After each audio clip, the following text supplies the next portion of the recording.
अवधूत चिंतन श्री गुरुदेव दत्त श्री स्वामी समर्थ. तुम्हा सगळ्यांचं स्वामी श्रद्धा वृक्षावर खूप खूप मनापासून स्वागत.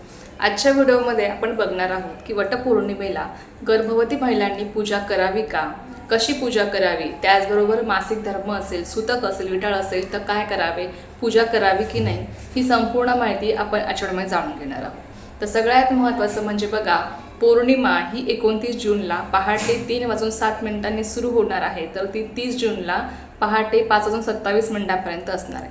तर अर्थातच उद्या तिथीनुसार 29 जूनला पौर्णिमा आहे आणि याच दिवशी आपल्याला वटपौर्णिमा साजरी करायची आहे. बघा, वटपौर्णिमा हा सण सुवासिनींसाठी अत्यंत महत्त्वाचा सण आहे आणि नववधूंसाठी तर हा सण अतिशय खास असतो, कारण की वटपौर्णिमेला आपण आपल्या पतीच्या दीर्घायुष्यासाठी, त्याच्या सुखासाठी आपण प्रार्थना करत असतो, हे व्रत करत असतो. अर्थातच आपण वडाच्या झाडाची पूजा करत असतो आणि आपल्या पतीला दीर्घायुष्य मिळावं अशी आपण प्रार्थना करत असतो. जसं वडाचं झाड हे दीर्घायुष्य जगतं, तसंच आपल्या पतीलाही तेवढंच आयुष्य मिळावं यासाठी आपण प्रत्येक सुवासिनी स्त्री हे व्रत करत असते आणि प्रार्थना करत असते.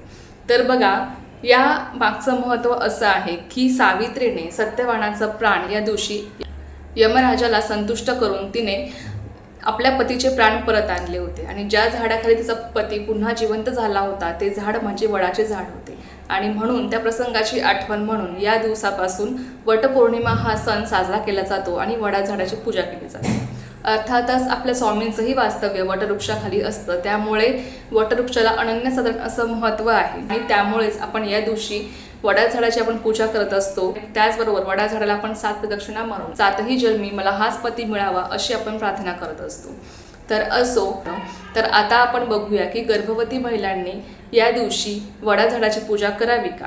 तर सगळ्यात महत्त्वाचं बघा, काही ठिकाणी 2.5-3 महिन्यांपर्यंत म्हणजे बघा प्रेग्नन्सीचे आपले 2.5-3 महिने होईपर्यंत आपण पूजा करू शकतो. पण काही ठिकाणी प्रेग्नन्सीचा कुठलाही महिना असला तरी सुद्धा पूजा करू शकत नाही. आता जर तुमच्याकडे पद्धत असेल की 2.5-3 महिन्यापर्यंत तुम्ही पूजा करू शकत असाल तर नक्कीच तुम्ही जाऊन पूजा करू शकता. पण मी म्हणेल की वडा झाडाची पूजा आपण 1 वर्ष नाही केली तरी चालते, कारण की शेवटी आपलं बाळ आणि आपली तब्येत ही सगळ्यात जास्त महत्त्वाची असते. बघा, या दिवशी गर्भवती महिला उपवास करू शकता, व्रत करू शकता. तुमच्या तब्येतीला झेपत असेल तर नक्कीच तुम्ही या दिवशी उपवास करू शकता. डॉक्टरांच्या सल्ल्यानुसार तुम्ही उपवास करा आणि उपवास जरी केला तरी तुम्ही फलाहार वगैरे अगदी व्यवस्थितपणे घ्या, ज्यामुळे तुमच्या बाळाला किंवा तुम्हाला कुठलाही त्रास होणार नाही. त्याचबरोबर तुम्हाला जर करायचीच असेल तर तुम्ही कोरडी पूजा करू शकता. आता कोरडी पूजा कशी करायची, आताच वडाच्या झाडाच्या इथे जाऊन तुम्हाला वडा झाडाला तुम्हाला दिवा लावायचा असतो, हळद कुंकू अक्षता तुम्हाला अर्पण करायचे असतात. बाकी तुम्ही नैवेद्य म्हणून एखादं फळ तुम्ही तिथे ठेवू शकता. बाकी तुम्हाला तिथे कुठल्याही प्रकारचं ओटीचं सामान तुम्हाला तिथे ठेवायचं नसतं किंवा तुम्हाला सावित्रीची ओटी भरायची नसते किंवा तिथल्या कुठल्याही सुवासिनीची तुम्हाला ओटी भरायची नसते, कारण की तुमची ओटी ही आधी भरलेली आहे. म्हणून तुम्ही कोणाची ओटी भरू सुद्धा शकत नाही आणि स्वतःची सुद्धा तुम्ही ओटी भरून घेऊ शकत नाही. म्हणून गर्भवती महिलांनी तुम्ही फक्त कोरडी पूजा, जर तुमची इच्छा असेलच तर तुम्ही कोरडी पूजा करू शकता वडा झाडाची, किंवा 1 वर्ष नाही केले तरी सुद्धा चालते, लक्षात घ्या. आणि म्हणून जर तुम्हाला शक्य असेल तुम्ही उपवास करू शकता किंवा उपवाससुद्धा तुम्ही 1 वर्ष नाही केला तरी सुद्धा चालते. शेवटी आपली श्रद्धा महत्त्वाची असते, आपला भाव महत्त्वाचा असतो. जर तुम्हाला उपवास झेपत असेल तुम्ही नक्कीच उपवास करा आणि जर तुम्हाला इच्छा असेल खूप असं तुम्ही कोरडी पूजा करू शकता. जसं मी तुम्हाला सांगितलं तसं वडा झाडाला प्रदक्षिणा मारू शकता का, तर नाही, वडा झाडाला तुम्ही प्रदक्षिणा मारू शकत नाही. बघा, त्यामागचं एक दुसरं कारण असंही आहे की वडा झाडामध्ये शंकराचं रूप असतं आणि अर्थातच भगवान शंकरांजवळ नागही असतो, त्यामुळे त्या नागाची सावली आपल्या गर्भावर पडते. जेव्हा गर्भवती महिला वडा झाडाची पूजा करते तेव्हा तिच्या गर्भावर नागाची सावली पडते आणि त्यामुळे काळसर्पदोष लागू शकतो. त्यामुळे बघा, बऱ्याच ठिकाणी गर्भवती महिला या वडा झाडाजवळ सुद्धा जात नाही आणि कुठलीही पूजा, कोरडी पूजा वगैरे कुठलीही करत नाही. त्यामुळे बघा, तुमच्याकडे जशी पद्धत असेल तसं तुम्ही करा. पण मी म्हणेल की तुम्ही 1 वर्ष नाही केली पूजा तरी सुद्धा चालणार आहे. फक्त तुमच्या मनामध्ये भाव स्वच्छ ठेवा आणि आपल्या स्वामींजवळ बसून तुम्ही आपल्या पहिल्या दीर्घायुष्यासाठी तुम्ही प्रार्थना करू शकता, त्याच्या सुखासाठी तुम्ही प्रार्थना करू शकता. तर नक्कीच बघा, आपला भाव स्वच्छ असेल तर कुठल्याही सेवेचं आपल्याला आणि कुठल्याही प्रार्थनेचं आपल्याला नक्कीच फळ मिळतं. त्यामुळे 1 वर्ष नाही पूजा केली तरी सुद्धा चालेल. उपवास करणं शक्य असेल तर करू शकता किंवा तोही नाही केला तरी सुद्धा चालणार आहे. तर शेवटी आपली श्रद्धा आणि आपला भाव जास्त महत्त्वाचा असतो. म्हणून लक्षात घ्या की गर्भवती महिला कोरडी, तुम्हाला जर इच्छा असेल तुम्ही कोरडी पूजा करू शकता किंवा तीही नाही केली तरी सुद्धा चालणार आहे. तर आता बघा, जर तुम्हाला मासिक धर्म असेल, सुतक असेल किंवा विटाळ असेल तर पूजा करावी का वड्या झाडाची किंवा काय करावे? तर अर्थातच बघा, मासिक धर्म असेल, सुतक असेल, विटाळ असेल तर तुम्हाला पूजा करता येणार नाही. तुम्ही लांबूनच वड्या झाडाचं दर्शन घेऊ शकता आणि आपल्या पतीच्या दीर्घायुष्यासाठी तुम्ही प्रार्थना करू शकता.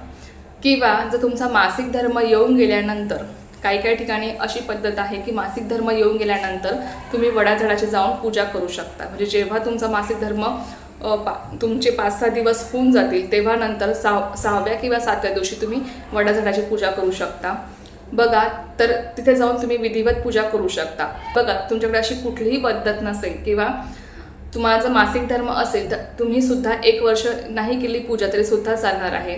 पण त्यासाठी कुठल्याही प्रकारच्या, बघा आता मासिक धर्म पुढे ढकलण्याच्या सुद्धा गोळ्या वगैरे मिळतात. तर असं काही करू नका, कारण की आपण नैसर्गिक प्रक्रियेच्या विरोधात जात असतो आणि त्यामुळे आपल्या शरीराला सुद्धा खूप त्रास होण्याची शक्यता असते. म्हणून लक्षात घ्या, मासिक धर्म असेल किंवा विटाळ पडला असेल, सुतक असेल तर नक्कीच तुम्ही यावर्षी पूजा करू शकत नाही. तुम्ही फक्त उपवास करू शकता. उपवास अगदी मनापासून आणि श्रद्धेने केला तरी सुद्धा खूप आहे.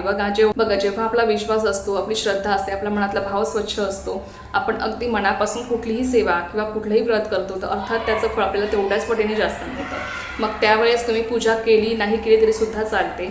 पण बघा, आपला भाव स्वच्छ असणं हे खूप जास्त महत्त्वाचं आहे. नाहीतर मनात कपट धरून कितीही सेवा केली आणि कितीही पूजा केली तरी सुद्धा त्या सेवेचं किंवा त्या पूजेचं आपल्याला फळ मिळत नाही. म्हणून बघा, खूप काही करण्यापेक्षा मनात भाव स्वच्छ असणं हे अत्यंत महत्त्वाचं आहे.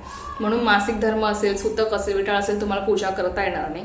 जर तुमच्याकडे अशी पद्धत असेल, मासिक धर्म येऊन गेल्यानंतर तुम्ही पूजा करू शकत असाल तर नक्कीच तुम्ही तिथे जाऊन विधिवत पूजा करू शकता. पण जर अशी कुठलीही पद्धत नसेल तर तुम्ही 1 वर्ष नाही केली पूजा तरी सुद्धा चालणार आहे. तुम्ही फक्त उपवास करू शकता, फलाहार वगैरे तुम्ही घेऊ शकता. आणि उपवास कधी सोडावा, तर उपवास तुम्ही पूजा करून आल्यानंतर, काही जणांकडे पद्धत आहे की पूजा करून आल्यानंतर आपण उपवास सोडू शकतो.